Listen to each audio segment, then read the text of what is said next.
Amigos del Podio MX, regresamos con las entrevistas de puro crack, hidrocálido y sobre todo del deporte. Y el día de hoy, pues la presentación queda de más, lamentablemente, porque usted ya lo conoce, ya lo ha visto, se ha convertido en una figura pública del deporte, igualmente de impacto social aquí en Aguascalientes, dándonos el primer título en materia femenil en el baloncesto. Evidentemente vamos a hablar de él, de su trabajo, de cómo ha iniciado, pero el día de hoy vamos a conocer un poquito más la mente de José Antonio Santalla, quién es, por qué está en el básquetbol, qué es su familia, qué importa tanto el tema social, familiar y el poder del convencimiento, que literalmente es una de sus cartas fuertes, no solo en el deporte, sino en tema también de vida. José, de entrada, muchas gracias, hermano. Gracias a ti, Adri. Por la apertura, sabemos que eres muy afable, eres una persona que le gusta interactuar, tienes sin cantidad de entrevistas. Antes de ir, si se puede decir, esta línea de historia que tienes, esta línea de vida que has llevado, ¿cómo te encuentras en términos generales hoy en día en Aguascalientes, tú como persona? No tanto el equipo, personalmente, ¿cómo se encuentra Santalla? Personalmente muy bien. De hecho, uno de el principal motivo por el que regresé, ¿no? A pesar de los muchos motivos que me llevaban a volver a España, estar con mi familia, con mi pareja, pues yo estoy aquí muy bien, ¿no? Y dicen que donde fuiste feliz siempre volverás, entonces el regreso fue muy rápido, pero muy feliz, con mucha confianza en el proyecto, en la ciudad, en la franquicia, en los directivos, en todo. Entonces, muy cómodo, evidentemente, bueno, lidiando un poquito al final con la derrota, ¿no? Con la victoria, estos balances que hay que encontrar el equilibrio para seguir en buena línea. Justamente ese tema, el tema de las derrotas, porque es un claroscuro, el tema de las Panteras femenil y varonil esta temporada, tocaste lo más alto, de hecho tienes éxitos, ahorita vamos a hablar justamente de tu carrera de baloncesto, y con el varonil la situación es diferente. Cuando la situación no está bien, es compleja, es complicada, pues obviamente recae en ti peso de las decisiones tanto deportivas como en el propio partido. Pero cuando se apaga la duela, cuando estás en tu casa, cuando ya no tienes que estar comentándole a los jugadores, al staff, estudiando, ¿con qué te apoyas? O sea, ¿qué nace para Santalla? O sea, un mal partido, un mal momento, llegas a tu casa y ¿qué haces? Sí, yo la verdad que relativizo mucho la derrota. Yo creo que, bueno, la derrota al final es un maestro muy potente, y yo, aunque ahora hablemos más de lo histórico más allá, pero yo los 2 últimos años yo he tenido dolor y gloria, ¿no? Como la canción de Viva Suecia. John Morón, yo creo que ha sido el hito más grande que el ascenso, ¿no? El ascenso del Esplata Leboro. Eso fue histórico, y al año siguiente pues encadenar una súper exigente Leboro, ya se llamaba Primera FEB, con un presupuesto muy humilde y enfrentándonos a monstruos, ¿no? A monstruos, probablemente la mejor Primera FEB que ha habido en los últimos 20 años en España, y encadenar un 1-14. Entonces yo pues ya ahí viví la gloria, y muy pronto el tener que aprender mucho de la derrota y entenderla.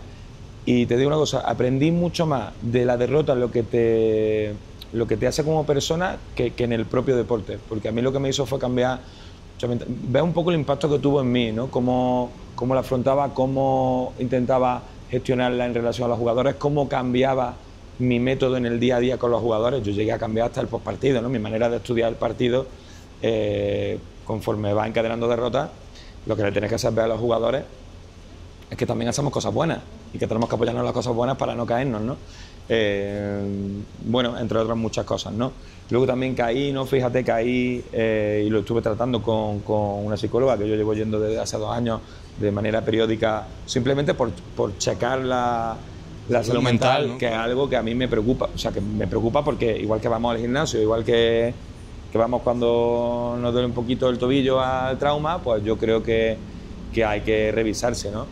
No por arreglar cosas, sino en muchas ocasiones por mejorar, porque todos tenemos muchos puntos de mejora, ¿no? Y yo le comentaba a ella, se llama Ana, le decía, de encadenar tantas derrotas, yo creo como que me vestí de un manto de derrota y ya la normalicé.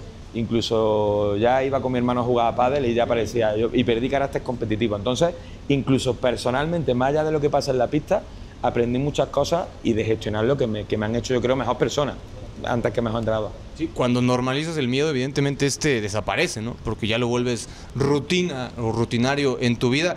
¿Las derrotas moldean el carácter o lo forjan, José?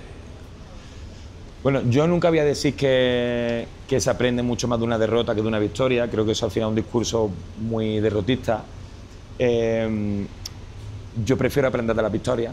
De hecho, el primer partido que jugamos contra el Santos había mucho que ver. De hecho, en el segundo partido se vio que había mucho que mejorar y lo mejoramos, pero evidentemente yo pienso que se mejora mucho más con la confianza de que has ganado y con la tranquilidad, porque al final del día hay muchos escenarios como este que es tan exigente y que por desgracia dependemos tanto de los resultados que hay que mirar un poco el vaso medio lleno siempre.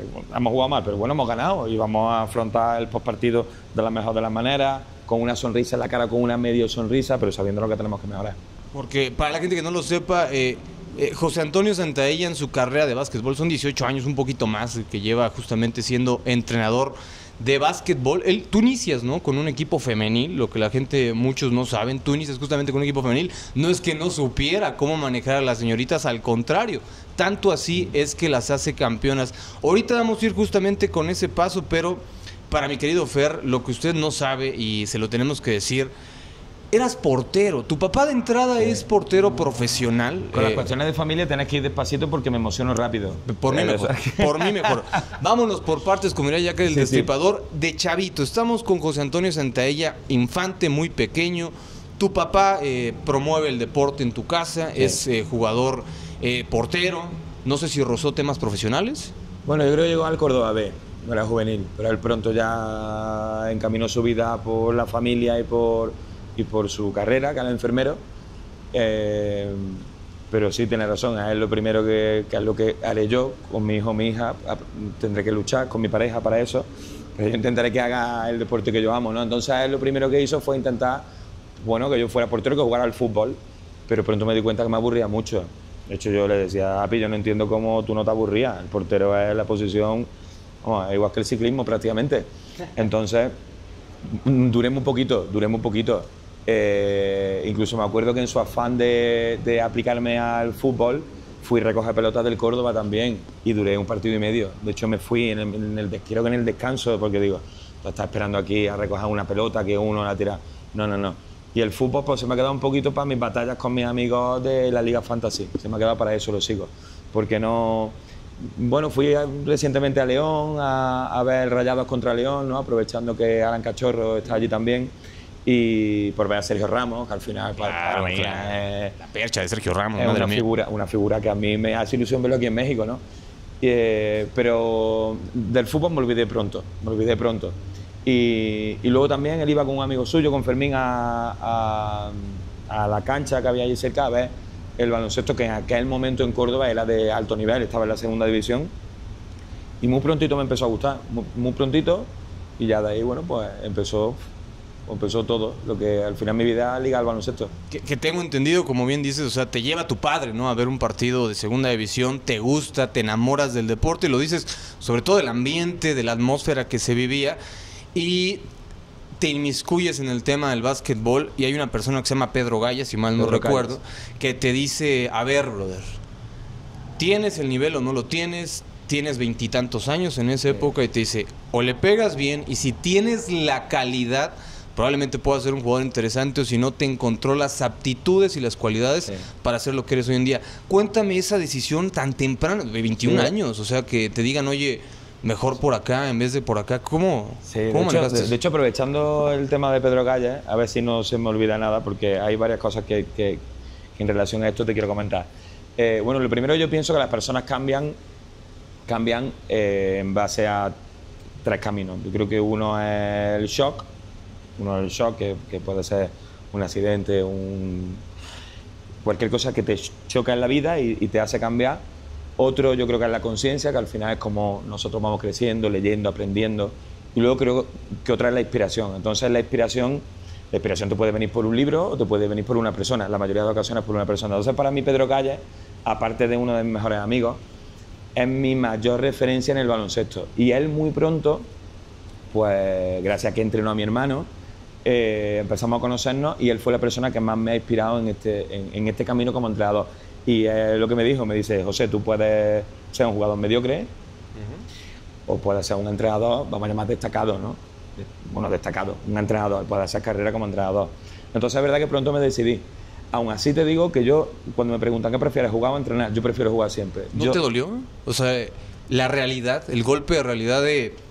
El básquet es mi vida, hermano, pero cuando no, ni los tenis a la fuerza, ¿no? No, pero al final yo creo que yo voy encontrando continuamente motivos para reilusionarme. Entonces yo durante muchísimos años, 12, 13, 14 años, 15 años, estaba súper ilusionado con ser jugador, pero bueno, al final tenemos que ser conscientes y bueno, hay gente peor que yo, que en vez de entrenador es árbitro, ¿no? Entonces fíjate, pero yo rápido encontré un motivo muy bonito en ser entrenador y en todo lo bueno que tiene ser entrenador sin dejar de jugar, porque bueno, yo a un nivel bajito, pero yo sigo jugando y me encanta jugar, me encanta.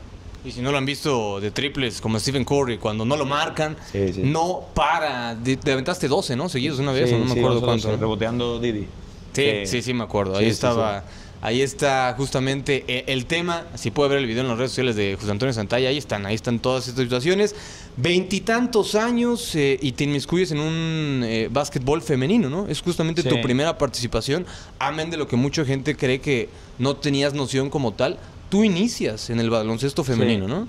Yo ahí estaba aún compaginando el jugar, pero jugar a un nivel bajito allí, pero un nivel, bueno, digno en Córdoba, para la provincia de la que soy. Yo tengo una oportunidad de ayudante, de asistente, entrenando el equipo donde estaba mi hermano, ¿no? Con un entrenador que recientemente falleció y que yo creo que también es de las personas que más me han puesto la semilla de la ilusión, del cariño por el deporte, Manolo López. Y luego ya el siguiente año sí me dan una oportunidad en ADEVA, ¿no? Que ADEVA yo siempre lo considero que es como mi casa. En mi casa, Carmela, que es la directora deportiva, como si fuera mi hermana mayor, y el cariño que nos tenemos mutuamente es increíble. Y ahí pues salieron las cosas muy bien, ganamos. Al final, cuando decimos que salen las cosas bien, es porque gana habitualmente, pero aparte yo me ilusiono mucho, porque yo empiezo a sentir lo que significa ser entrenador. Y para mí lo más importante de ser entrenador es formar parte del crecimiento y sentir que estás poniendo tu granito de arena en el crecimiento y en hacer mejores personas y mejores jugadoras, en aquel caso de baloncesto. Tú lo dijiste, literalmente, te cito textualmente, tú confías en las personas, no en los clubes, ¿no? O sea, tú literalmente te enfocas en la persona, en el staff, y ya si te da un éxito deportivo, que los has tenido, o sea, es muy joven tu carrera, pero bueno, ya hablaremos también de ese momento en Ibiza, ¿no? Que te juega mal el destino, pero bueno, lo de menos es lo demás, porque lo comentas, tuviste al lado de tu familia, que era lo importante, y eso fue justamente lo que más te acuerdas de ese partido icónico en el 2023-24, si mal no recuerdo. Sí. Ahí te 17 tenemos... de mayo, 18 de mayo. Sí, como bien lo dices, pero a ver, Pepe, 21, 22 años, ya estás entrenando, jugando y todo. ¿Cuándo te das cuenta de que aquí en el tema del deporte, de entrenar gente, ya sea infantes o grandes, esa es tu carrera? Porque también llega Pablo García, ¿no? Que es el que literalmente te empuja para que seas hoy en día muy reconocido. Pablo yo creo que es la persona que me cambia de... O sea, al final Pedro, como hemos hablado, es mi referencia. Oye, sin olvidar nunca, lo que pasa es que no quiero tratar mucho el tema porque me emociono pronto. A mí, mi mayor ejemplo es mi hermano. O sea, mi hermano es, de hecho... ¿Cómo se llama tu hermano y qué representa para ti? Aunque te emociones, no pasa nada. Bueno, mi hermano al final representa todo. Representa todo, yo la persona que más quiero. Y yo siempre digo que él es el genio de los hermanos, él siempre es el genio. ¿Igual es basquetbolista tu hermano? Sí, ya entrenador. Lo que pasa es que él tiene un carácter diferente. Él todo lo echa para adelante y todo lo seguro de mí mismo que soy y lo que me gusta lidiar con los problemas para crecer, estar fuera de mi zona de confort. Él es lo contrario. O sea, él es un genio, de aquí va... pero a él no le gusta tanto estar fuera de su zona de confort. A él le gusta pues, sentirse seguro de otra manera, ¿no? Entonces... Bueno, cuando hablamos, yo es verdad que muchas veces hablo de Pedro Calles, de Pablo, pero a mí mi hermano probablemente es la persona que más me enseña. Héroe, se puede decir, junto con tu padre y la familia. Sí, claro. Además, sostenido y permanente, siempre. Porque yo con mi padre he pasado muchas etapas. Yo siempre digo que mi padre, hasta los 18, 20 años, soy mi superhéroe.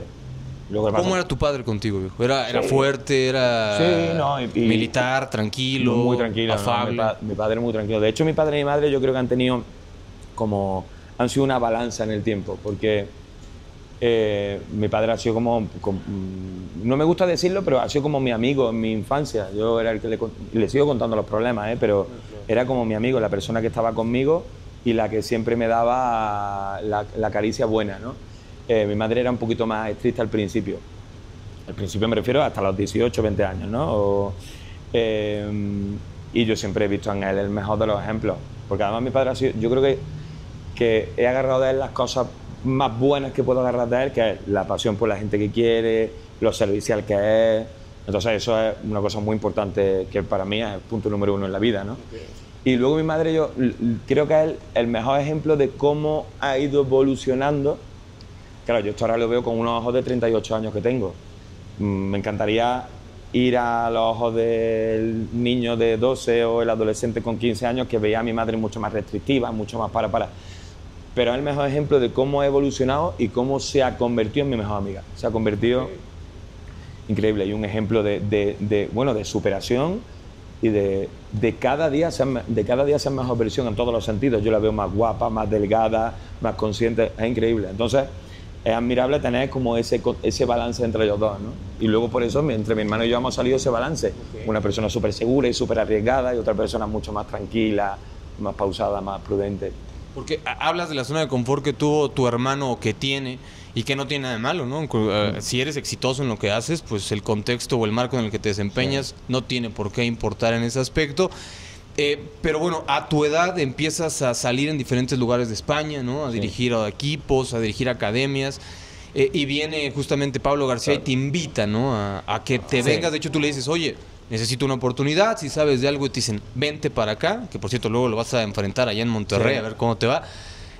Ese cambio que tuviste de independizarte, de madurar fuera de tu familia, porque como lo estamos viendo y te palpamos, literalmente todos los que te hemos entrevistado, la gente que te conoce, la familia para ti es muy importante. O sea, sí es un núcleo y un vínculo importante deportiva e individualmente.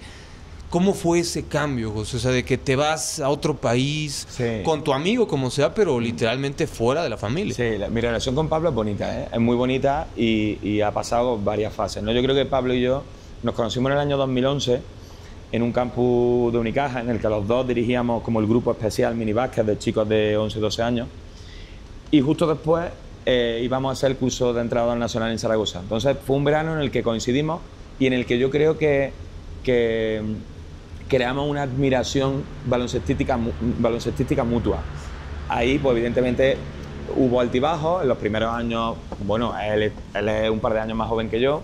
En los primeros años yo a lo mejor estaba despuntando un poquito más, él me seguía admirando, pero esto giró pronto, porque al final mi vida ha ido encontrando el balance entre la tranquilidad, el equilibrio, no solamente financiero, ¿no? Evidentemente, pero entre la docencia, yo como maestro, el baloncesto, y él es verdad que pronto se catapultó aquí, ¿no? O sea, él de la cantera de Unicaja se vino aquí.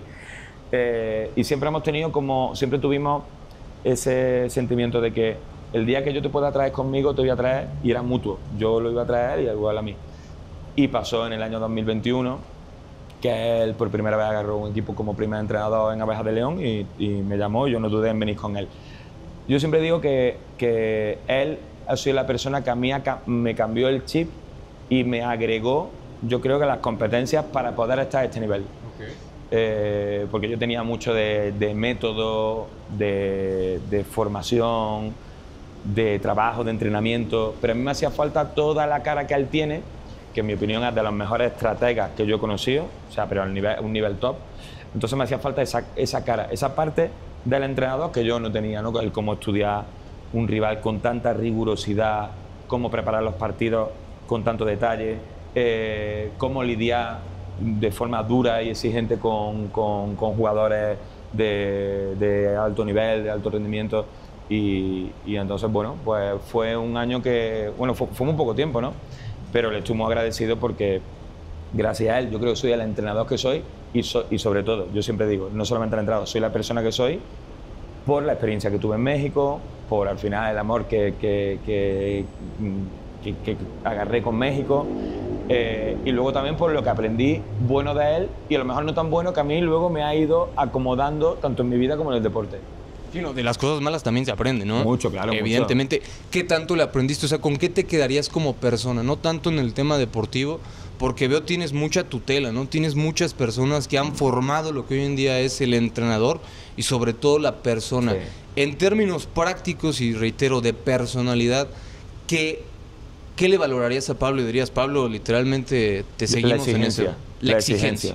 La exigencia, para mí eso es el número uno. Eso es el número uno. Y es muy importante eso, el que luego aparte del tutelaje, ¿no? Como yo creo que es una persona que tiene como uno de los primeros valores el agradecimiento. Incluso a veces me castigan un poco de que, oye, te tienes que dejar de agradecer tanto. Yo no me voy a cansar de agradecer. Okay. O sea, eso es una cosa que yo no... porque y lo que sí tengo que gestionar cada vez un poquito mejor es el no, o sea, el lidiar con personas que no sean agradecidas, porque eso como para mí es un valor tan importante. Okay. Cuando me encuentro personas que no son agradecidas, como uy, esto es un red flag muy grande que tengo yo. Lo que das lo esperas de regreso, claro, y eso luego es y no siempre es malo, así, claro, no siempre es así.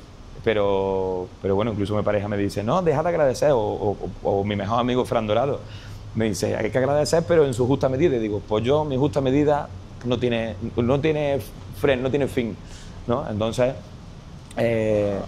bueno, en ese sentido, pues soy una persona que nunca voy a dejar de agradecer a las personas que me han ido agregando pues todas esas habilidades, enseñanzas en la vida. En esa etapa, ¿ibas solo, acompañado? Pablo, ¿tenía familia, no tenía familia? ¿Eran ustedes dos? Porque me importa mucho cómo has ido madurando detrás de la duela, ¿no? O sea, has tenido sin fin de entrevistas, o sea, literal, si usted quiere conocer un poco más de José Antonio, esta y otras entrevistas las puede encontrar, pero sí has ido modificando, has ido madurando tu pensar, sobre todo individualmente. En esa época, ¿tú estabas solo? O sea, ¿nada más estabas con Pablo en León? ¿O? Sí, estábamos en un hotel. Como ¿Ustedes aquí. Dos, nada más? Sí, nosotros dos. Y luego también yo creo que has de destacar que ahí conocí a dos personas mexicanas que las llevo yo dentro de mí. Una es Nilton, que ahora está en Soles. Eran los dos fisioterapeutas, Nilton y Ricardo, ¿no? Y éramos un poco el cuerpo, éramos el staff técnico, pero forjamos una relación súper estrecha, súper bonita. ¿Sabes estar solo, José? O sea, por lo que veo, porque mira, aquí en Aguascalientes también está rodeado de mucha gente que te quiere, que ya los puedes considerar incluso amigos. Lo que te pasó en Ibiza, ahorita vamos a tocar el tema de Club Morón. Cuando vienes a León estás con Pablo, me estás comentando, pero ahorita estás con tu mujer en estos momentos. ¿Has sabido estar solo a lo largo de tu carrera o de tu vida? Sí, ¿Tienes miedo a la soledad? ¿Te gusta la soledad o es algo que no, yo creo que es un no tema lo practicas? No, yo creo que es un tema que tengo que revisarme. O sea, que tengo que revisarme porque es cierto que ahora hay muchos momentos que me apetece mucho estar solo. Ahora. Pero, y de eso estoy aprendiendo mucho aquí. O sea, yo, por ejemplo, me ocurrió hace 4 años y me volvió a ocurrir ahora, ¿eh? Yo en el momento que abrí por primera vez de Madrid, Dallas, Aguascalientes, me dejan en el hotel, en el Fairfield, y abro la puerta, la primera vez cuando yo abro la puerta y entro, yo me caigo. O sea, me caigo porque digo, uy, aquí estoy solo. Pero yo creo que... ¿Caíste? ¿Por qué? ¿Qué pensaste? ¿Pensaste en tu familia? Claro, ¿Sentiste el rigor de estar solo? Sí, solo. De hecho, solo, y venía con Dani, que al final Dani apenas lo conocía. Entonces, no es lo mismo que a lo mejor con Pablo, ¿no? Como fui en aquella ocasión. Pero es verdad que se va aprendiendo. Y yo creo que soy una persona que me ha ocurrido en varias ocasiones de mi vida que caigo fuerte, pero me levanto en muy poco tiempo. Y como que aprendo me ha pasado en Plasencia, me pasó en Gran Canaria.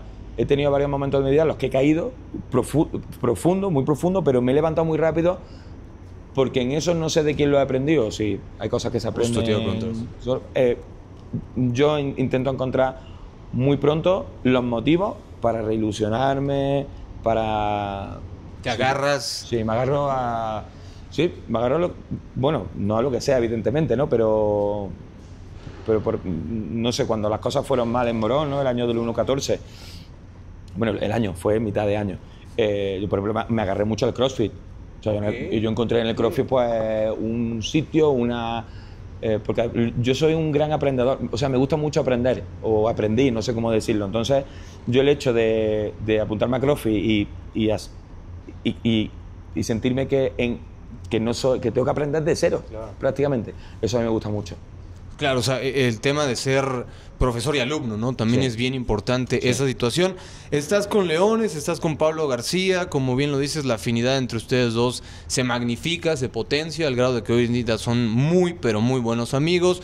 Pasan diferentes cosas, vas justamente como dice al Club Morón, empieza compleja la situación, pero después con un roster muy, pero de verdad muy... podemos decirlo humilde, si usted así lo quiere ver, los metes en segundo lugar, tienes una racha histórica de 8 partidos consecutivos sin derrota, se meten a la gran final y quiero que me cuentes sobre todo de ese último partido porque para la gente que no sabe es literalmente como Panteras femenil, quizá un poquito menos en cuestión económica porque fue un equipazo el que se armó en el rubro femenil, pero te metes a la final, estás por ganarla, tercer cuarto, te traiciona, no sé si la personalidad o se ponen mal de acuerdo, lo que sea, te expulsan y te toca vivir la gran final del Club Morón en un hecho histórico por ascender desde la tribuna y con tu familia. Cuéntame un poquito de eso. No, este momento de verdad lo revivo mucho y cada vez que lo revivo me emociono porque es verdad que el año fue espectacular. Luego hay que decir que se fueron alineando todos los astros para que terminara como terminara. Pero nosotros éramos un equipo muy humilde, muy humilde. De hecho, yo al principio decía, bueno, nosotros yo creo que del quinto al octavo vamos a meternos en playoffs y en playoffs vamos a intentar ser peligrosos. Pero bueno, pronto se lesionó el pívot titular que traemos y trajimos uno que resultó ser el MVP. O sea, esto las casualidades, ¿no? que ocurren. Como casualidades pasaron en el femenil, que ahora después hablaremos de las casualidades del femenil. Se lesionó uno de los mejores jugadores, Coino, que era el máximo anotador hasta el momento, y precisamente se lesiona en esa racha de 8 partidos, que lo que provoca es que todos los jugadores den un paso adelante. Y entonces ya al final, cuando se reincorpora Coino, José Jiménez, pues ya se ve un roster muy sólido, muy armado, ¿no? con muchos recursos. Y llegó un momento que nos veíamos invencibles, Yo recuerdo que los playoffs era da igual que nosotros que son Nocha, que yo le tenía muchísimo respeto, le batimos, pero le pasamos por encima. Y luego, como tú dices, la final contra Ibiza, que nos triplicaba en presupuesto y un equipo hecho para ascender, un proyecto como el año pasado también lo fue y se quedó a las puertas, y como este año lo va a volver a ser allí en España. Y bueno, yo insistí mucho en que mi hermano viniera. Mi hermano iba a venir porque mi hermano al final me ha acompañado todas las cosas buenas y malas, pero me ha acompañado. Me ocurre, pase lo que pase, yo te quiero allí conmigo. Y luego a mi chica Marina pues le dije lo mismo. A ella no le gusta el baloncesto, pero yo le dije vente porque a mí me gustaría, aunque para ti no sea importante, para mí sí es importante, en las malas y en las buenas está al lado de la gente que quiero. Y fue una casualidad muy bonita la de que me echaran en el tercer cuarto, que yo solo sé justo, bueno, solo sé, eso al final la justicia es una bala que no sabemos quién la pone, ¿no? Yo creo que no me merecí que me echaran, igual que hay veces que yo sí me merezco que me piten la técnica o que me amenacen o que me warning, pero yo creo que no fue justo, pero todo terminó de una manera tan épica. De película. Sí, de película, porque incluso para todo, ¿no? Porque yo hablo de mi parte es que yo terminé viendo el partido súper tranquilo, que yo no sé cómo podía verlo tan tranquilo. Yo creo que, bueno, lo he comentado varias veces, yo creo que es porque yo sentía que ese era uno de los partidos que a mí emocionalmente se me escapaba. O sea, se escapaba porque era un partido de pura emoción y que estaba en manos de los jugadores, que era lo bueno, que nosotros habíamos construido algo tan bonito entre los jugadores, que era un equipo de jugadores, en la que creíamos todos mucho los unos en los otros. Y bueno, de hecho es que yo no tenía asistente como tal, yo tenía, bueno, de hecho formaban parte del staff técnico de Monterrey, ¿no? Álvaro como preparador físico y Carlos García como fisio, lo que pasa es que los dos me ayudaban, pero no tenía asistente como tal. Entonces los jugadores tomaban mucha responsabilidad y mucho compromiso, y eso al final salió bien, ¿no? Y salió también pues que las primeras personas que abracé pues, fue a Marina, mi chica, y fue a mi hermano. Entonces era como el fin de una película súper bonita que se queda ahí pues en la memoria, ¿no? Y luego todo lo que pasó después, lo que se vivió en Morón, ¿no? Que es un pueblo que quiere tanto y tan bonito que desde el balcón allí, las palabras en el balcón, con 300, 400 personas allí delante, lo que se merece la gente que da tanto en Morón porque tenga un equipo, una localidad de 25.000 habitantes, 27.000 habitantes, tener un equipo de ese nivel, cuando yo, que soy de Córdoba, con 300.000 personas, no hemos sido capaces durante 15 años de tenerlo, yo creo que se merecían todo eso. Por eso era todo, fue como un cuento muy de película, que luego ya hilándolo con lo que pasó al año siguiente, yo siempre digo que yo salí de Morón antes de que hicieran que yo saliera, pero no es por una cuestión de cariño y de... Yo no me iba a agarrar a un puesto por ganar lo que ganara, ¿no? Que era muy poquito. Y yo no quería que bajo ningún concepto mi relación con Morón, con la directiva de Morón, con los jugadores, se viera dañada. O sea, yo, de hecho, al tiempo fui a ver un partido a Morón y yo me siento allí como en casa. Y me volveré a sentir como en casa cuando vuelva a verlo.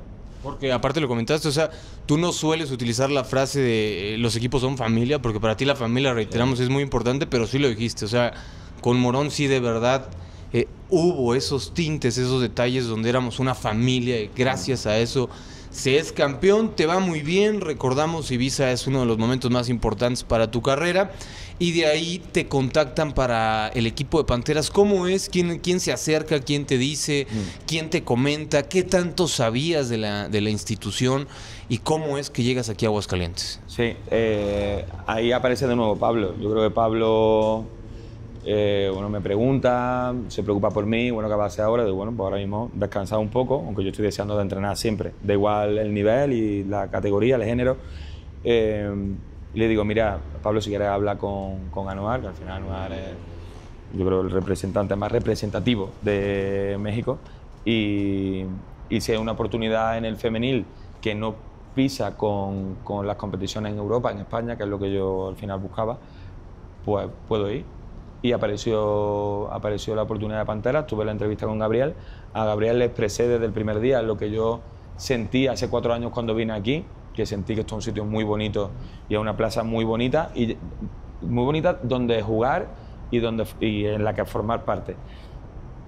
Y que se merecía, yo creo que con ciertos detalles, se merecía lo que finalmente conseguimos, ¿no? Pues una estrella en el escudo, porque yo creo una franquicia que desde fuera, no solamente desde fuera de Aguascalientes, sino incluso desde al otro lado del océano, se ve como una franquicia sólida, histórica, a la que se le respeta mucho. Y ya te digo, con ciertos detalles podíamos alcanzar, superar los resultados de temporadas anteriores. Entonces, después de esa entrevista, yo creo que tanto por una parte como por otra hubo pocas dudas de, bueno, vamos a embarcarnos. Y yo ahí sí, por mucho que tú hayas comentado que yo empecé en el femenil con chicas, pero yo he tenido pocas experiencias en el femenil y menos de este nivel. Pero ahí es verdad que aparecen personas que yo también le agradezco, ¿no? Entre otras cosas, los agentes españoles. Juanjo, de Prodep, me ayudó mucho, y luego Andrés Medina, que es un entrenador de Córdoba, que es director deportivo ahora de Jairis, de la Liga Endesa. Me invitó un fin de semana incluso a su casa allí, vi un partido de su equipo. Me pusieron en órbita de lo que el femenil era. Y evidentemente, como antes te he dicho, que yo me gusta aprender mucho, para mí yo lo convertí en un challenge. Y un challenge que veía muchísimo baloncesto femenino. Yo me convertí pues, prácticamente en 3 meses en un experto de baloncesto femenino. Veía muchísimos partidos, hablaba con agentes, con jugadoras, veía entrenamientos. Fui incluso a ver a Pedro Calle. Y además de ver a Pedro Calle y su equipo de Euroliga, vi el equipo de Eurocup femenino. Entonces, pues eso, yo me empapé mucho del femenil y bueno, lo que se vio, ¿no? Lo que se vio, que al final construimos un roster, yo creo, que tuvo su poquito de suerte, su poquito de atrevimiento y terminó de la mejor de las maneras. Porque el poder del convencimiento que tienes y de la convicción que le implementas a tus jugadoras, se lo dijiste a Mariam Coulibaly. De hecho, en esa final, en ese partido contra Adelitas de Chihuahua, tú se los comentas como tema de motivación y vaya que sí funcionó en el aspecto de este es el mejor partido de Latinoamérica en estos momentos. O sea, no va a haber mejor nivel de baloncesto que lo que estamos viendo aquí en Chihuahua. De hecho, también le comentas a Mariam Coulibaly cuando viene, oye, ¿sabes tirar? No, pues que me cuesta un poco trabajo, pero vamos a tirar conmigo. Lo hace muy bien de larga distancia. O sea, ¿qué haces? ¿Cuál es tu ABC para convencer al jugador de tu palabra? Porque me queda claro que esa es una de tus principales fortalezas o de tus poderes, ¿no? O sea, con la palabra, con el convencimiento, lo que le pasó a Mustafa Barro esta temporada, ¿no? Que llegas tú y se vuelve una máquina de doble. ¿Cuál es el secreto? ¿Cuál es la receta? ¿Qué le dices? ¿Te metes con la jugadora, con la persona, con su entorno, con la familia? ¿Cómo te le metes a los jugadores al respecto? Yo creo que empieza por la relación que estableces con los jugadores y con las jugadoras. Yo para mí el caso más, o los dos casos mejor dicho, más potentes del femenil fue Didi. Didi es la que no tiraba nada. Y yo le dije, tira, métela, estás sola, tira. Eso también viene de un profundo convencimiento que tengo yo acerca del baloncesto moderno. Y es que hay que tirar, de que todos tienen que tirar. Entonces, como yo cuando estoy solo la meto, yo pienso que todo el mundo la va a meter cuando está solo. Entonces digo, bueno, además vosotros que estáis fuertes, sois más altos, más guapos, pues tenéis que meterla, ¿no? Entonces, y lo mismo le decía a Didi, pues con ese grado de confianza, y ellos tienen que poner y ella de su parte para que las cosas vayan saliendo bien, pues ocurre lo que ocurre, ¿no? Que Didi se convierte en una jugadora que al final, metiendo de tres, nos dio muchísimas cosas. Y yo creo que el otro caso también es Fellonda. Y Fellonda, desde otro punto de vista, pues conseguimos establecer una relación en la que ella sacó la mejor versión que tiene. Y eso yo creo es darle la confianza. Luego está el problema de que hay 12 jugadores o jugadoras. Entonces es muy complicado que todos tengan esa confianza, ¿no? Porque los altibajos que hay, ¿no? Por ejemplo, ¿Te llevas bien con todas? Es muy complejo, ¿no? O sea, tratar de conectar con 12 jugadoras. Sí, bueno, aquí no hemos entrado en las diferencias entre hombres y mujeres en el baloncesto, que yo hablo de manera bastante clara y yo creo que honesta y positiva, ¿no? De las diferencias. Pero yo con las jugadoras yo creo que me preocupaba, o intenté preocuparme, a veces no sale bien, pero me preocupaba porque con todas tuviera incluso me preocupaba de que entre ellas tuvieran una buena relación, porque creo que el team building y la química es fundamental, ¿no? Entonces nosotros tuvimos algunos episodios en los que, oye, porque aquí juntamos también jugadoras y jugadores de diferentes culturas, diferentes personalidades, diferentes egos, y en un contexto en el que es una jungla, que se está ganando su contrato para su próxima temporada. ¿Se te complicó que tuvieran afinidad entre todas? O sea, sí hubo temas de... No hay tanta química entre ellas. Hubo alguno que arreglamos, ¿eh? Hubo alguno que arreglamos y a lo mejor alguno que o a mí se me escapó o que no se terminó arreglando, pero se arregló. Y ahí es fundamental tener jugadoras como Didi, que Didi es verdad que tenía un temperamento fuerte, pero luego era una lindísima persona. Yo Didi, yo siempre digo, es la mejor jugadora que he entrenado. A todos los niveles, de carácter, de IQ, o sea, ella puede jugar de point guard y de center, ella puede hacer todo. Y luego fuera de la pista, pues pura energía. Absorbía toda la energía. Pura energía. Vamos, de hecho, yo le digo a los entrenadores de España que me preguntan, oye, yo no sé cómo no habéis fichado a Didi. La ha fichado Sassari en Italia. ¿Por qué no lo habéis fichado en España? Pero si es una super... No, es que no mete el triple. ¿Cómo que no mete el triple? Dale confianza que la mete. Y luego la cantidad de cosas que te aporta es un seguro, Didi es un seguro. Porque luego evidentemente había jugadoras como Astu Endur, que eso no es mérito mío. O sea que Astu es una jugadora de jerarquía, seguramente la mejor jugadora que ha pisado México, ¿no? En la LNBP femenil. Y Marian Coulibaly venía a hacer una super temporada y acaba de fichar por un equipo top en España de Euroliga con Girona, ¿no? Entonces, pero es encontrar, ¿no? Yo, por ejemplo, con Anilla también al final hice yo por preocuparme que estuviera contenta, porque al final yo una cosa que tengo clara es que si los jugadores y las jugadoras están contentas, juegan bien. Igual que si los entrenadores estamos contentos, rendimos mejor. Las personas, si estamos contentas, ¿no? Pero ya te digo, yo creo que parte un poco de ahí o sea, bueno, si se puede decir como mi habilidad o mi destreza para intentar convencer y desde un lado muy humano, que yo creo que eso es algo que ojalá nunca pierda. De hecho, Sandy me dice, tú eso no lo pierdas nunca. La manera tranquila que tienes de hablar, porque luego yo en el banquillo, cuando no estoy frente a frente, sí soy muy agitado, muy nervioso, agresivo, porque creo que es la manera que tengo de conectar y de empujar desde el banquillo, ¿no? Pero luego cara a cara, yo suelo ser una persona muy tranquila y que intenta convencer. Y ya en el momento que no se convence, pues digo, pues ya pues me rindo, pero me cuesta mucho rendirme. ¿Tienes algún momento complejo en esa temporada? Porque, o sea, literal, les fue muy bien. Perdieron un solo partido de local y fue justamente en las finales. O sea, fue un dominio brutal y absoluto, sobre todo en el Hermanos Carrión, lo sigue siendo. Con el varonil también no has perdido de local, pero se habla mucho siempre de lo bonito y de las victorias y del confeti, Santa Ella, cuéntame de tu campeonato y todo. ¿Tuviste algún momento personal o deportivo complicado cuando llegaste aquí a Aguascalientes que de plano digas, híjole, brother, o sea, si no me daba una palmada viéndome al espejo, yo creo que sí me hubiera derrumbado? ¿Tuviste un tema así?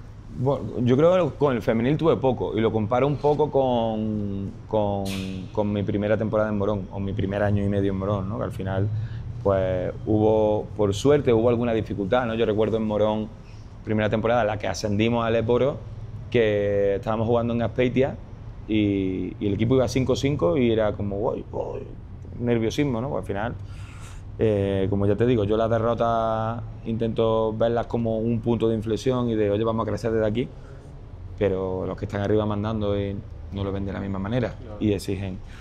Entonces yo creo que con el femenil, bueno, tuvimos esa serie, ¿no? En la que nos barrieron en Chihuahua, pero yo entendía que no estábamos a la altura todavía, ¿no? Y que nos quedaba un camino por delante y que al final íbamos a ser muy peligrosas, muy, muy peligrosas. Luego en el camino pues he tenido que aprender mucho del femenil, he tenido que aprender mucho de las jugadoras.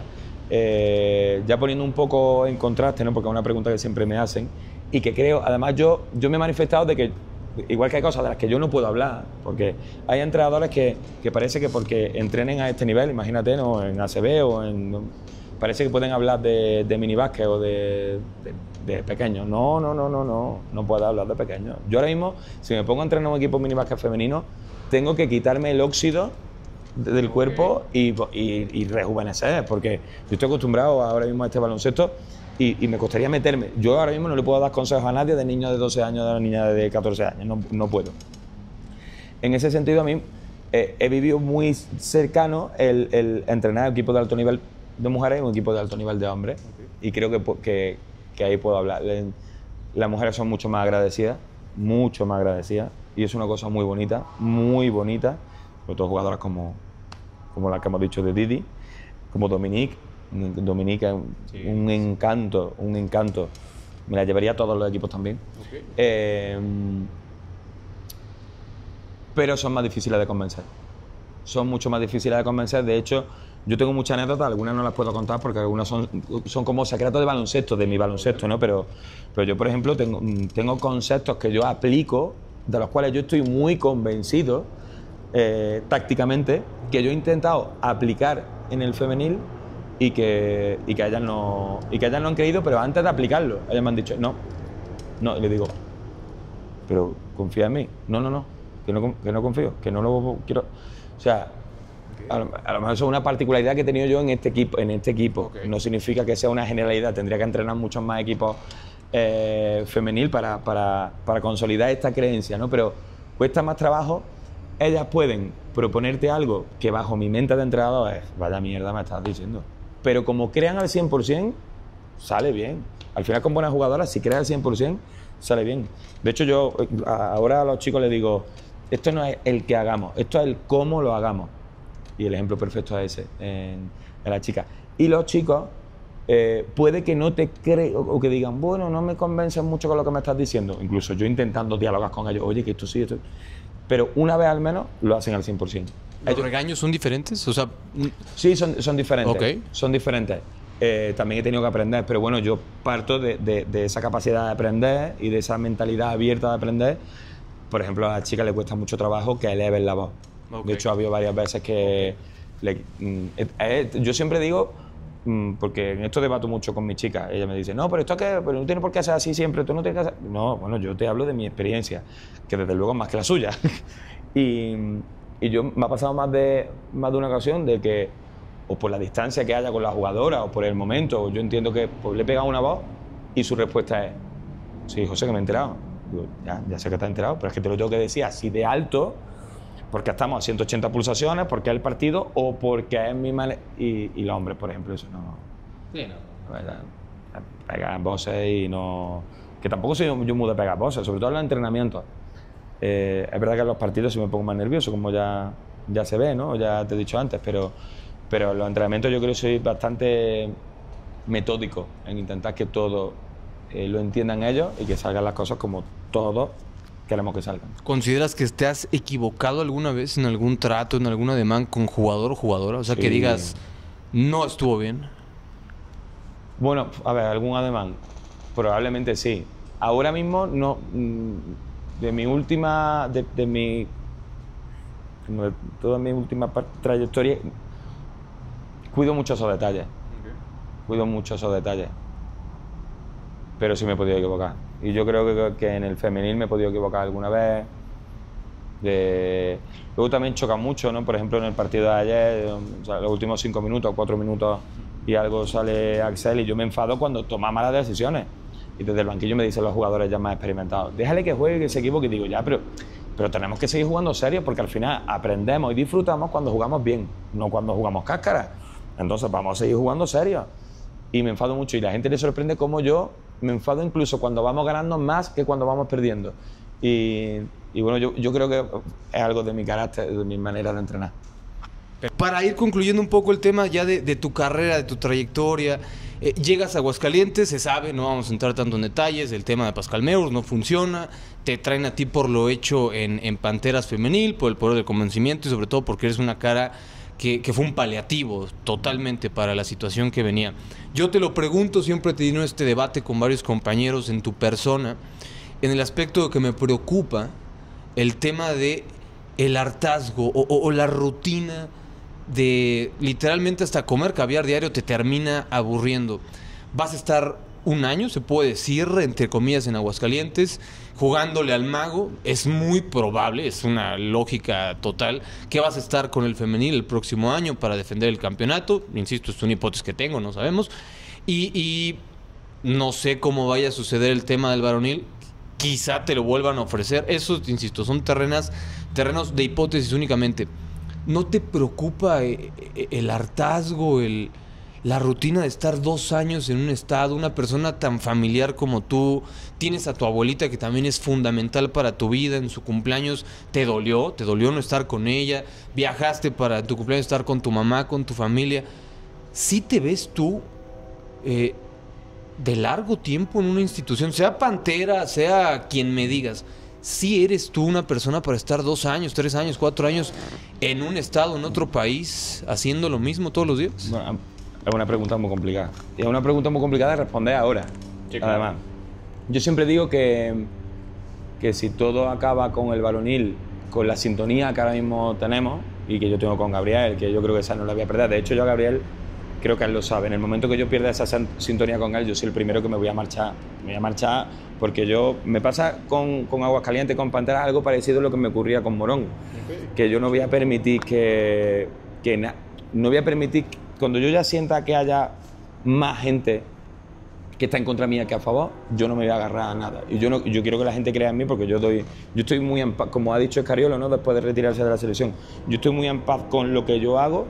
Y entonces yo quiero que también la gente lo vea así, ¿no? Y que esta sintonía se tiene que mantener. Pero bueno, respondiéndote, que no es fácil responder a esa pregunta, yo últimamente se me pasa por la cabeza el que hay entrenadores que en diferentes podcasts yo he escuchado que dicen, cuando le preguntan quién es J. Cuspinera, por ejemplo, o quién es Nacho Juan, bueno, una persona que se siente una persona privilegiada porque ha convertido su pasión en su profesión. Okay. Pues yo creo, y le digo a mis amigos, a la gente cercana, le digo, pues yo creo que he mejorado la respuesta, porque yo creo que soy una persona tan afortunada que voy a poder elegir entre seguir teniendo mi pasión como profesión y encontrar un equilibrio vital que para mí es fundamental, que es el de la familia, el de crecer. Entonces, yo creo que ahora mismo cuando yo regrese a España, mi siguiente éxito, ¿no? Esto también es una cosa que digo, mi siguiente éxito es empezar a formar una familia, crear una familia, pero luego nunca se sabe, primero nunca se sabe qué es lo que va a pasar, o si eso va a pasar, pero es mi intención, y luego pues yo creo que dependerá mucho de los momentos y de los tiempos de la vida, ¿no? Yo creo que al final, por ejemplo, una competición como la femenil es un periodo corto, muy corto y el reto es muy bonito, el de intentar un bicampeonato cuando nadie lo ha conseguido en femenil en los 4 años que hay. Entonces yo creo que eso sería muy bonito. Yo funciono mucho como venimos hablando, como tú sabes, por challenge, por desafíos. Entonces yo creo que sería un desafío muy bonito y luego siempre termino diciendo lo mismo. Si yo mantengo esta sintonía, yo si regreso a México va a ser Aguascalientes. O sea, yo no... Okay. Porque yo soy de las personas y no soy de los clubes ni soy del dinero. Yo soy bastante espléndido con el dinero y entonces yo no me voy a ir por $1000 más a otra franquicia que a priori pueda hacer más. No. Yo soy muy feliz aquí. Entonces, si yo vuelvo, si yo regreso, voy a regresar aquí si mantenemos esta sintonía, que yo creo que la vamos a mantener, ¿no? Porque es difícil romperla.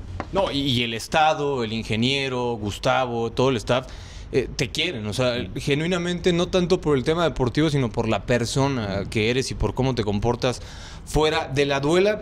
Ya tenemos, para empezar a despedir de a poco la entrevista, yo me podría quedar 20 horas platicando contigo, pero bueno, también sabemos los compromisos que tienes.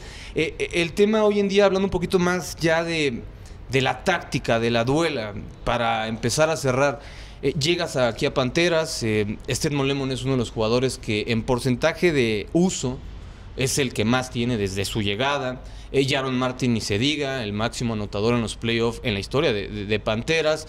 Gary Riggs, que lamentablemente se termina saliendo, Mustafa Barrow, etcétera, etcétera, etcétera.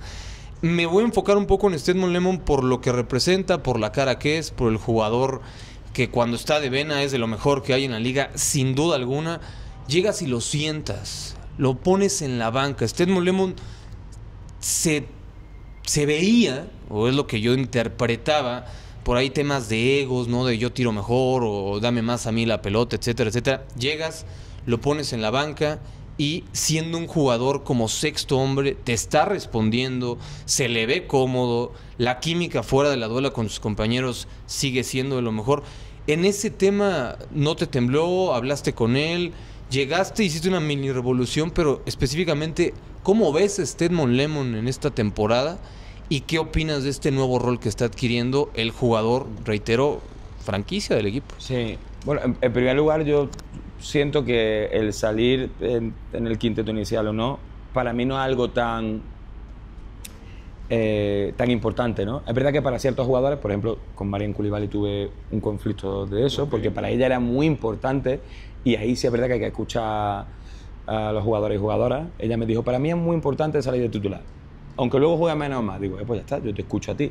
Evidentemente no puedes escuchar a 12 jugadores, imagínate que te dicen 12 jugadores, es importante. No, es que salen 5, no podemos salir 12.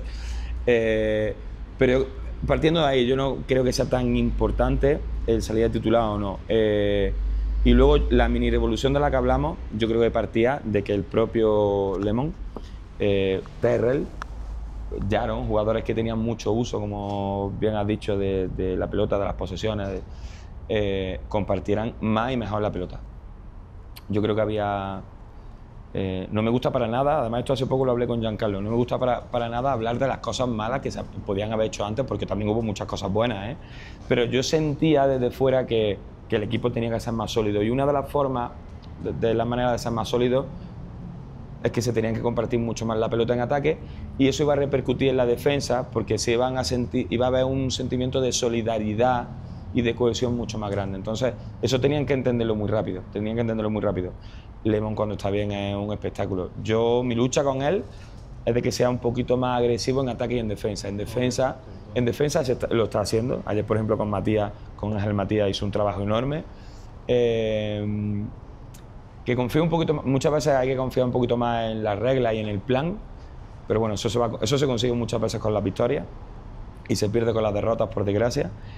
Y luego en ataque sí quiero que sea más agresivo.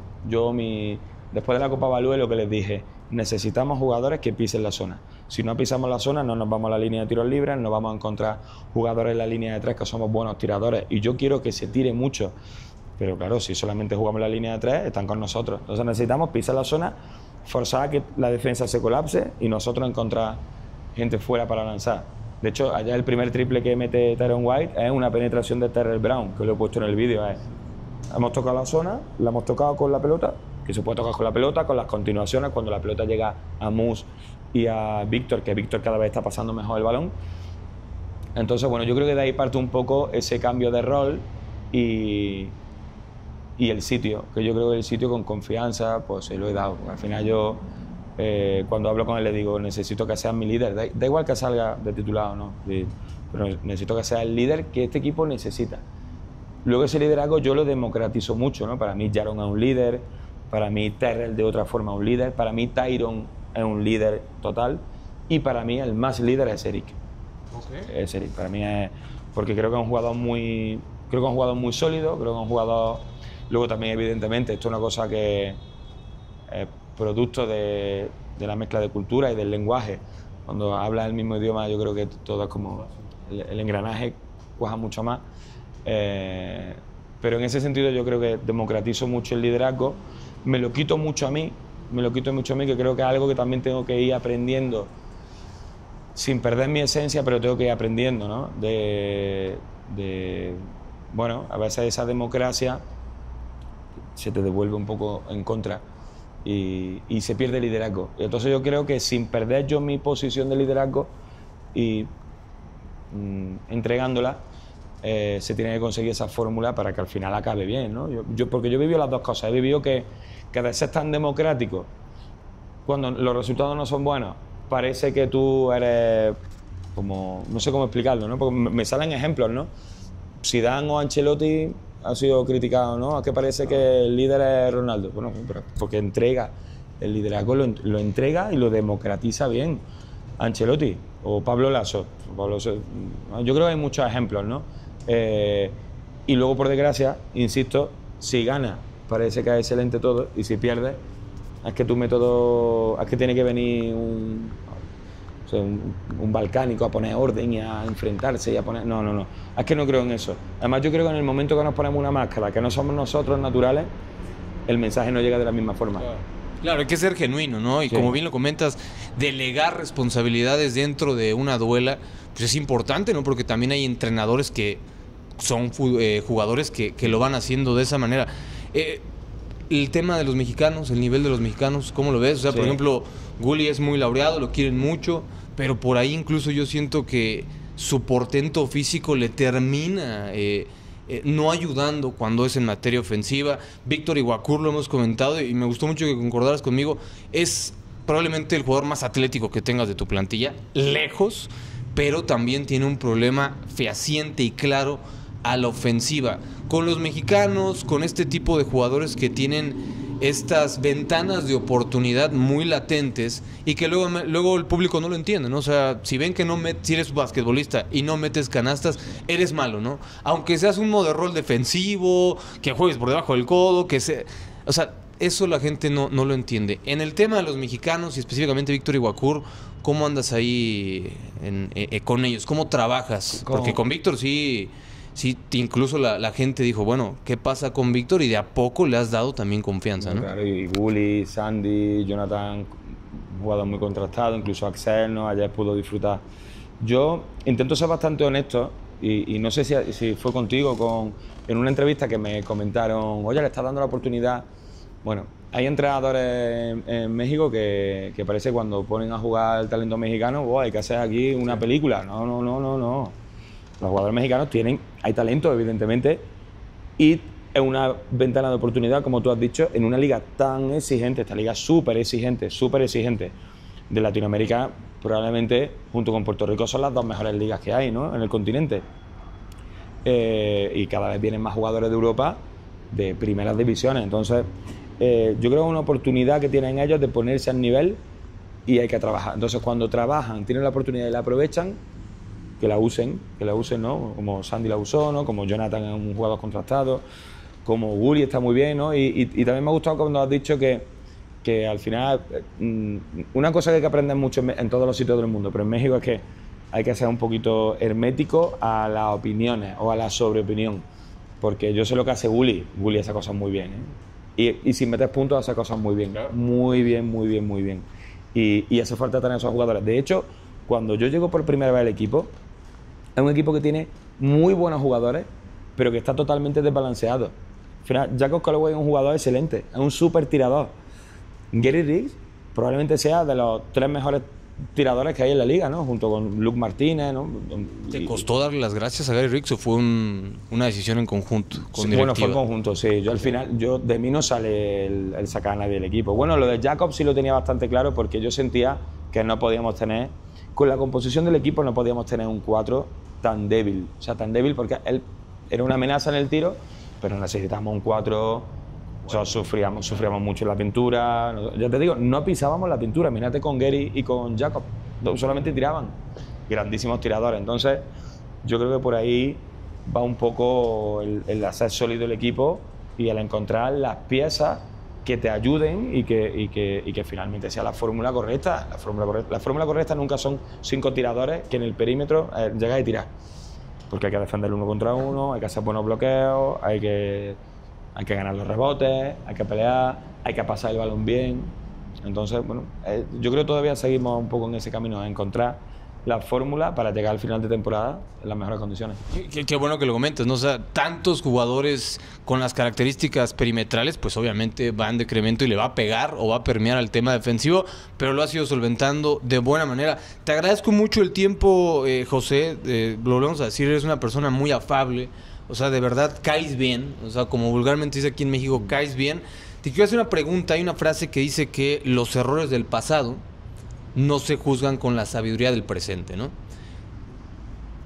Si tú pudieras hablar con José Antonio Santaella, José cuando llega a Leones, José cuando se va justamente de España a otro país, José cuando le dice, Pedro, ¿sabes qué, hermano? O vas a ser un basquetbolista de medio pelo o puedes ser un entrenador muy laureado. Cuando tu papá te dice, ponte los guantes, hijo, y le dice, ¿sabes qué? Siempre, ¿no? Me gusta más el básquetbol. Esas etapas de José Antonio Santaella hoy en día con ya un bagaje mental, personal, deportivo de mayor manera, ¿qué le dirías? O sea, ¿qué ha cambiado en ti? Tanto para bien como para mal. Mira, la manera que tengo de responderte a esta pregunta, que es buenísima, yo estoy leyendo ahora un libro que se llama El poder del arrepentimiento, que me ha dejado mi hermano, de Daniel Pink, y yo creo que tengo una muy buena relación con el arrepentimiento. Yo creo que siempre... ¿Tienes una buena relación con el arrepentimiento? Sí, sí, creo que no... Suelo pensar que al final las decisiones me han llevado a la persona que soy hoy y he cometido muchísimos errores de toda índole, o sea, de todo tipo de errores personales, de relaciones, familiares, profesionales, deportivos, pero yo creo que al final no sería la persona que soy hoy sin esos errores. Y algunos me han dolido más que otros, evidentemente, por eso a lo mejor la herida ha hecho que el aprendizaje sea mucho más profundo y mucho más significativo. Entonces yo creo que la manera que tengo de responderte es esa, que yo le diría, tío, lo has hecho bien, o sea, lo has hecho bien. Y luego también una cosa que me pasa es que suelo tomar las decisiones mucho desde el corazón. Okay. Y de verdad, cuando las tomo desde el corazón, a veces me equivoco, pero no me arrepiento. Es como, esto no...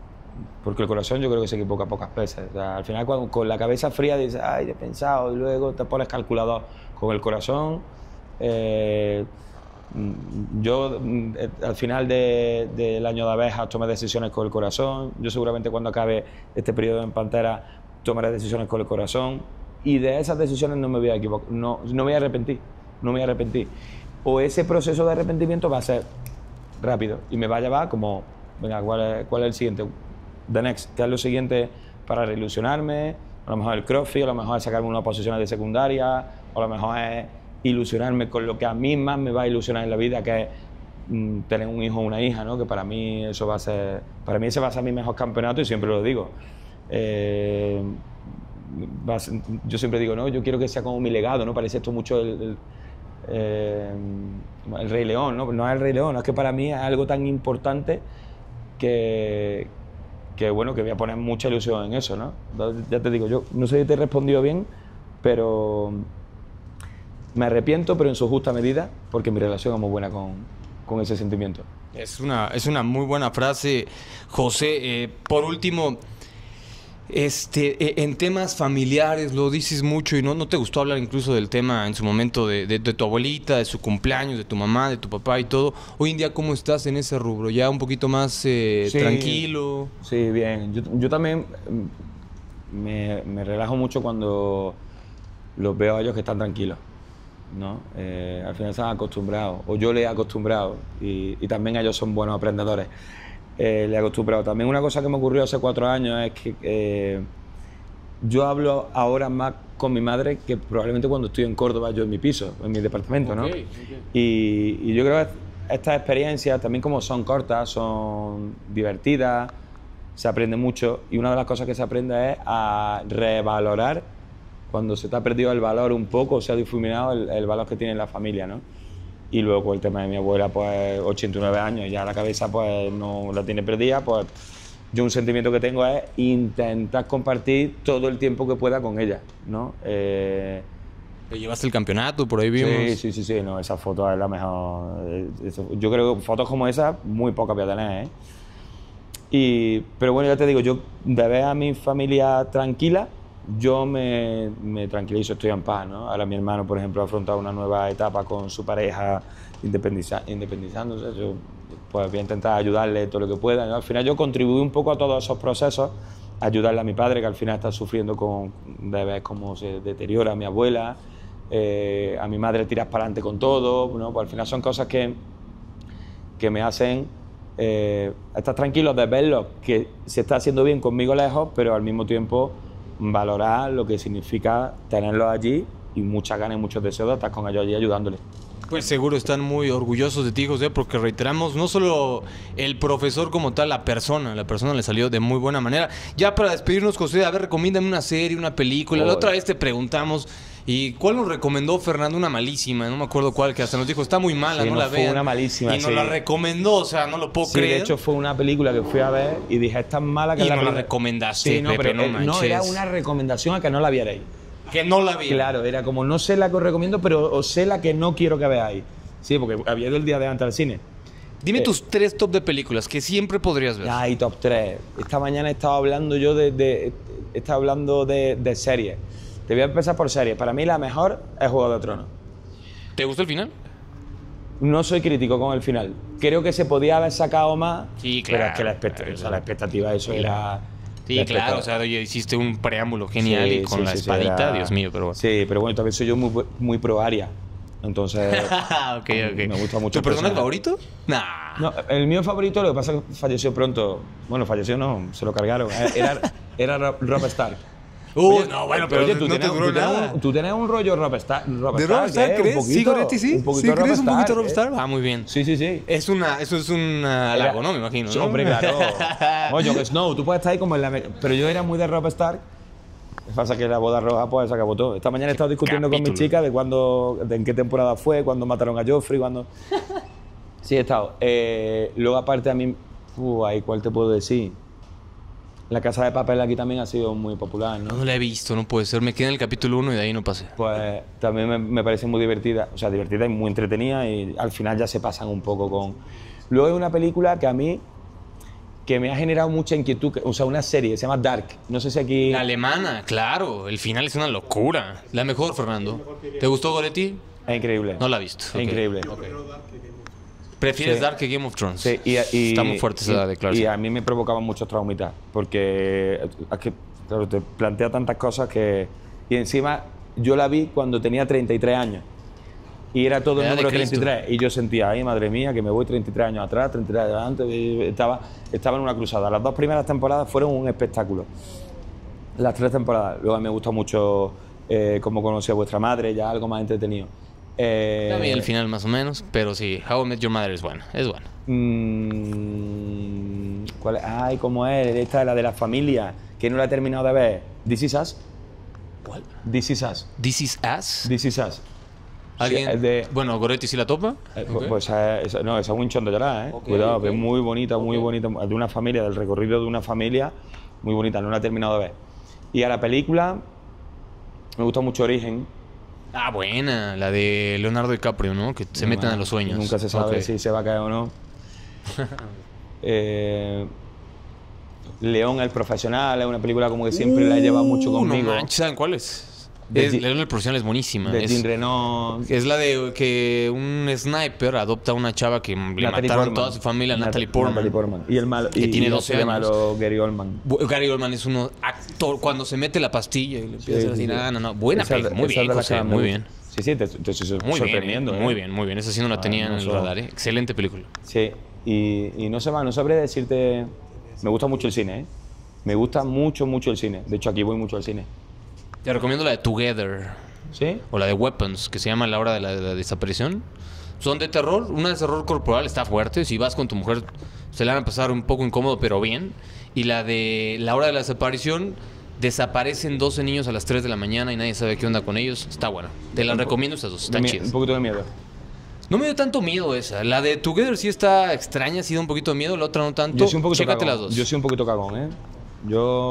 No creo. No está tan acá. El Exorcista sí, si un día la ven. Sí, viste El Exorcista, ¿no? Sí, claro, Es así, para que sí, veas sí, si sí, te sí, hace ponerte el pañal. No, es así. Sí o sí. Grupos musicales. Ay, estas preguntas no las tenía yo, estas respuestas no las tenía preparadas, Adri. Un grupito Grupos musical. musicales. A mí me gusta mucho Danza Invisible, que son de España. Ay, Danza Invisible. Ah, bueno. Buenísimo. Bueno, para mí Dani Martín, el canto de lo que Dani Martín, el Ok, número uno. ok. De hecho, tengo tatuajes de él y de las estrellas también ¿Cuántos son tienes, un poco... compadre? Tengo Ya ni muchos. idea. Tengo muchos. ¿Todos con significado o Sí, estética? todo Ok. significado. Chido. Yo creo que el único, de Hope fue el primero que me dice que sí era un poco estética por ser el primero, pero todos tienen significado. Me gusta mucho Leiva y luego a mí me gustan mucho los grupos mexicanos. Yo sorprendo, me gustan mucho. Hay uno que se llama Da Reyes. Da Reyes, a ver, ayúdenme, porque a mí sí me agarra en curva. Yo no soy Da tanto de Reyes. grupos. Bueno, Fuerza Pero- Fuerza Fuerza Régida. Regia. Fuerza Régida. ¿Cuál Fuerza Regia? Es el que se va a enfrentar. Bueno, no, Ok. Fuerza Régida. Ok. Karim León me encanta. Ok. Sí, lo escucho mucho. De hecho, Te palencazos y todo. bueno, lo uso incluso cuando voy al gimnasio, ¿eh? Ok. Me motiva mucho, O sea, ¿tú mucho. ¿Qué escuchas? O sea, ¿cuál es la rola que más escuchas en el gimnasio? Yo pongo éxitos del 2020 y ahí es que me entra, porque los algoritmos estos son fabulosos, para lo bueno y para lo malo. Entonces me entra mucha música que... Otra raya al tigre, hay una canción que es mexicana, otra Otra raya raya más al tigre, tú, otra Goretti. raya más al tigre. Ok. Sí, ojo, que es Muy que- bien, oye, es que José, me va a peligrosón, dar a mí ¿eh? el certificado mexicano, porque de música estoy más que vosotros. Muy bien, ¿eh? Lo noto Sí. bastante bien. Aparte, música acá regional, tradicional y todo Bueno, mexicana. y serie no hemos hablado de Narcos México. Buenísima. Buenísima. Me gustó más la de Escobar. Sí, Porque es Wagner Moura, ¿no? El que hace justamente Escobar. Sale Sí. Pedro Pascal, que sale en todos lados. Un día va a Buenísimo. jugar aquí Pedro Pascal. Sí, Ya, sí, por sí, Dios, sí, ya sí. paren con Pedro Pascal. Sí, sí. Pero muy buena, muy buena. Muy buena. Las dos primeras temporadas son espectaculares. Ya cuando Pablo ya no aparece, la tercera, bueno, y ya cuando viene la primera de Narcos México es brutal. Sí, está muy buena. Se la recomiendo. Piensa, Talla. Muy bien ese Sí. aspecto. Por último, Pepe, la comida. ¿Cómo vas con la comida? ¿Picante, no Muy picante? bien. ¿Te gusta el No, chile? ¿No lo te gusta el justo. chile? Lo justo y necesario para no ponerse malito. Pero plan. bueno, de que los tacos...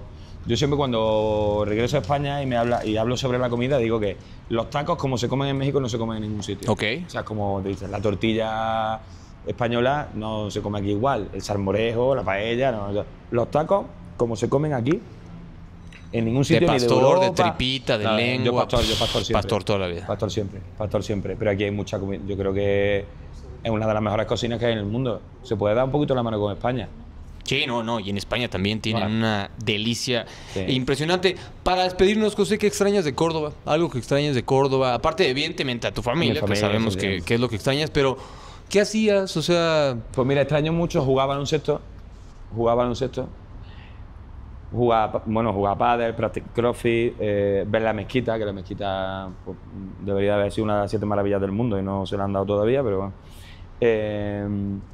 Pero yo creo sobre todo eso, el estar con, o sea, el disfrutar de mis amigos, yo iba a decir amigos y amigas, pero bueno, sí, o sea, al final del día 27 de septiembre se casa mi mejor amigo con mi mejor amiga.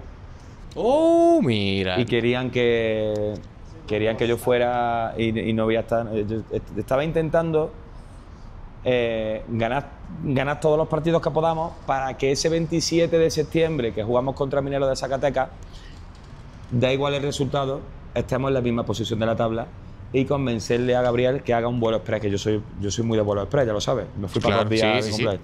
Se nos Yo fue. por la boda de mi mejor amigo Fran Dorado con mi mejor amiga, que yo le digo Chiru, es Rocío, yo iría porque además ellos también me querían dar a mí un papel protagonista, ¿no?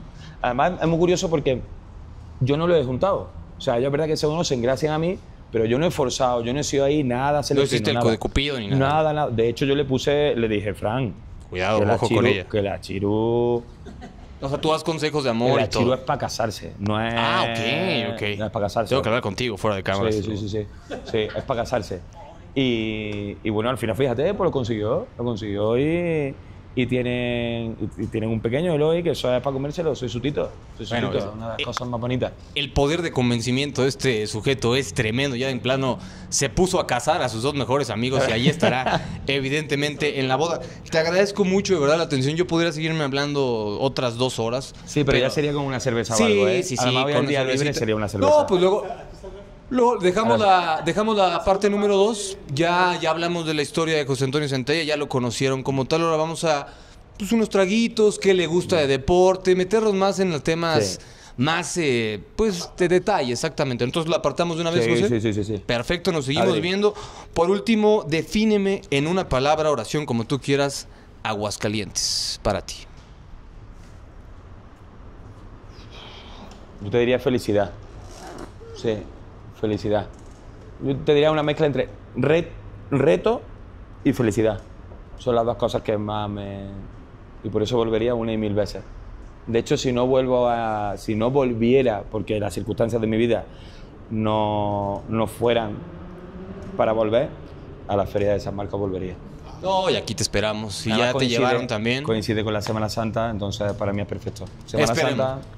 Esperemos que estés aquí, pero como entrenador, como head coach y como un referente del deporte, sobre todo en la disciplina del baloncesto en Aguascalientes, durante muchos años. Pepe, muchas gracias. Él es José Antonio Santaeña, técnico campeón de Panteras de Aguascalientes femenil. Hoy en día dirige al varonil y una larga trayectoria, tanto deportiva como personal, para José.